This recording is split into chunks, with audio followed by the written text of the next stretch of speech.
Guys, it's Skybird here, and I wanted to go ahead and try and show this on camera. It's not the first time you guys have seen it, but I just talked about it in the last video that I was recording, and so I figured I'd go ahead and spoil it for any of the new subscribers that I have here on YouTube that did not check out this video. I have this guy, this guy right here. This is my take on the Bahrag Spider concept art for Bionicle. This is a concept that came out, actually I don't know when it was revealed, but it was an early concept design for the Bahrag that we would eventually get, being the more chicken raptor type design, which I quite love. That said, this is designed to basically do all the things that the artwork showed, at the very least, to have a very similar setup. And also to have a couple of functions built in. Before we take a closer look at this, let's go ahead and look at the artwork very quickly, which is this guy right here. So you can see them on the side. They're mounted sideways. And the Bahrag Spiders, whatever you want to call these here.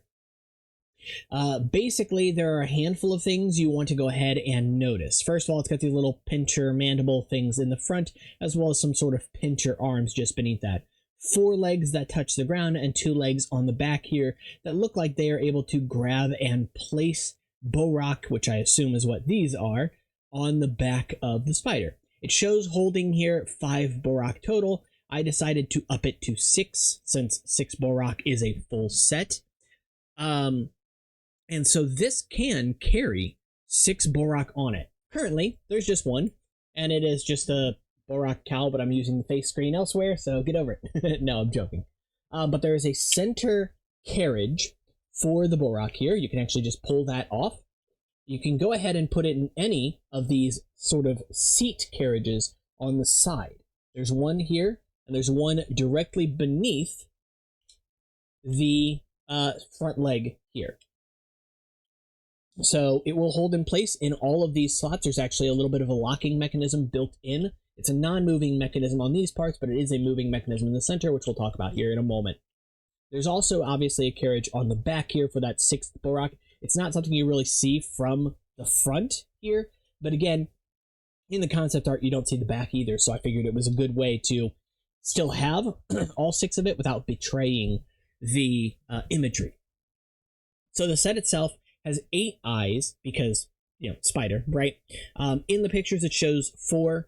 And they're round eyes, but I wanted to use Bohrok eyes here because it's a Bohrok aesthetic, so there are a lot of Bohrok pieces. In fact, there are a lot of pieces in this that are very aesthetically appropriate to 2002. Several of the Toamata feet, Bohrok limbs. Now, there are some Rakshi limbs in here which are not used in 2002, clearly. But the reason I opted to do those is because of their higher flexibility, while still being at least period accurate to the early 2000s. The build itself is actually centered around a dual mechanism, which is designed to actually catapult the Bohrok in the center here. So the center capsule, carriage, whatever you want to call it, actually has a mechanism. Currently, this Bohrok is locked in place right now, right? If I flip this over, the Bohrok is going to hold in without any issue. And I designed that so that it's very easy to slip the Bohrok in place, very easy to remove it, but it's a very sturdy hold as well, which I really like. I don't have to interact with the device, with the design, with the creature, whatever you want to call it, itself to place the Bohrok in there. I just want to be able to repeatedly reload this, but not have any issues with the Bohrok falling out when it's upside down or what have you, when it's traveling, when it's moving. So the first mechanism, we'll go ahead and take the Bohrok off because I've only got 2 arms here, is this right here. This is a very simple mechanism. All it does is unlock the Bohrok from this center seat, and it moves this center seat upward a little bit. Let's go ahead and show that. So you can see how that seat moves up a little bit, and you can actually see these gray lift arms on the sides here. And what those do is those actually kick the Bohrok forward off of the hind legs, if you will, or the forelegs rather. And so when I push this button, not only does it unlock the Bohrok, it actually kicks it upward, and that actually funnels it over the face. You can see that the face here is sort of V-shaped. It goes inward and then slopes down to this sort of funnel here. and that is because when I press this button with the Bohrok, with the spider on the ground, the Bohrok will actually roll forward and roll off of the face and deploy, which is a really cool concept. But it goes further than that because I can ignore that function and instead use the front legs. So the front legs here have these rocket pieces which help it to grip hard surfaces. They've also got these Bohrok teeth facing forward which helps grip carpet. So that actually digs into carpet. This will grip on solid like tiles, for example, or wooden floor. And that way these legs can be used on multiple different surfaces and won't struggle with one or the other, at least ideally. So the idea, and I want to make sure that I move my hands away from the mechanism just so I don't clog anything up. I haven't used this for a while, so it is a little bit dusty too, which might interfere with some things, but we're just going to go with it. Is that when you push up on these legs at a certain point, and I'm trying to figure out how to hold this and also keep it in frame, at a certain point, this is going to trigger the launch mechanism. There you go. You can see it there. And what that does is that not only disengages the Bohrok, but now it launches the Bohrok from behind like a catapult here, right? So I could do this here, but I'm sitting at a desk with a microphone in my way. It's going to be very difficult to show this on camera. It is something I'd have to demonstrate elsewhere, but I have demonstrated this on camera in the past. Now, the next question, the logical question you'd ask yourself is, how do I build this? You know, I do plan on releasing instructions for this. I know that I have said that for like well over a year at this point since I initially designed it. The main reason I have not put forward the instructions yet is I do still have one tiny issue with the design itself, and it has to deal with the front leg mechanism. So I want to make sure that that is quality before I release the instructions fully. That said, I may just go ahead and throw together instructions for this version of it specifically so that you can at the very least build it.